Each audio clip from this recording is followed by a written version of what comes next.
Renting a car in Iceland is very similar to many other countries, although there are a few caveats I want to share with you.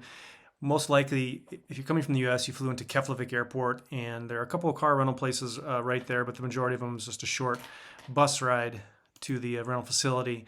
We were fortunate to get upgrade into a Tucson hybrid vehicle electric, but the thing about it is there was zero places to plug this in on our entire route.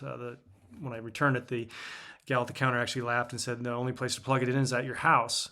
But nonetheless, car was decent, had some power on it. It's not suitable for F-road driving. We got to the start of an F-road, and there's a disclaimer on the sign itself saying if you have a rental car that's not a dedicated four-wheel drive SUV, that you are going to void the warranty, void your insurance, and be responsible for the damage to the vehicle. They actually took pictures of the car before we took it off the lot, including the undercarriage of it, just to make sure that we didn't damage it.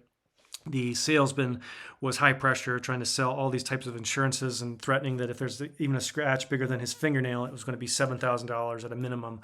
And I heard him talking to other people and talking about 500,000. I think what he's actually referring to is in krona. So the numbers sound extremely high when you think of it in terms of US dollars, and the fines of potential damage can be. But just keep that in mind. Typically, if you're using a credit card with rental insurance on there, you need to decline their coverage. So check with your company to be sure. Windshield protection can be bought for an upgrade. It was $18 a day. We didn't buy it. Kind of was nervous about it because we took a rock chip the second to the last day, but fortunately it was small enough that it didn't result in any fine. The gal that checked us out was in a hurry. We were there just right before they closed, and she wanted to get out of there, I could tell. So nonetheless, no damage charges to the vehicle, but I'll show you some other fines that I did pick up along the way. So follow speed limits in Iceland. The speeding tickets are very expensive. Fortunately, I didn't get any. We saw maybe 4 or 5 law enforcement vehicles, including one motorcycle, on the entire 8 days we were there. We booked through Delta. They had a new program. I can't remember what it's called. It was like a bonus discount, and ended up saving about $300 on the price of the car for 1 week. Originally, I just had booked directly through Enterprise. Delta used to partner, seemed exclusively with Hertz, but they've dropped that for some reason in the recent past months. But I always find that Enterprise has decent quality cars, much more so than some of the other competitors that if you've rented with Budget or Avis, you know what I'm talking about. So we had this Hyundai Tucson. It was a 2021, I believe, 30-some thousand kilometers on there when we brought it back. So decent car, good power, low clearance though. We stayed predominantly on the ring road, covering around 1,300 miles plus. Unfortunately, there was a fair part of it that was under construction. I think the longest segment was about 67 kilometers on a dirt road with some pretty significant potholes. Portions of it were freshly graded. One portion, about 2 miles, they had actually dug up the entire road, and we were driving on just loose sand and rock, and had rained the night before, and we were sliding around quite a bit. So fortunately, this car did just fine on that. But you could definitely tell who had been off the pavement when you pull up to sightseeing events, and everybody's car is pristine and shiny, and ours is just filthy dirty. But nonetheless, I want to show you the bill here. So you can see the kilometers in and out here. 1370 was the total mileage, unlimited mileage on this guy here.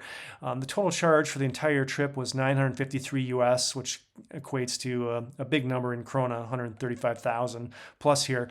Did get one parking ticket, which you can see here. This was in Reykjavik. I pulled up to a P1 spot after somebody pulled out, and I thought, oh, P1 must be 1 hour free parking. So I parked there, and we had the famous hot dogs downtown Reykjavik. Definitely check those guys out. But anyways, got about a $10 parking ticket. So not a huge amount. The parking there, you can use your credit card, you can use an app. It's not horrifically expensive. I think I parked 16 hours, and the total charge on that was something like $14. So better than the parking ticket I got for 30 minutes, which was about $10 here.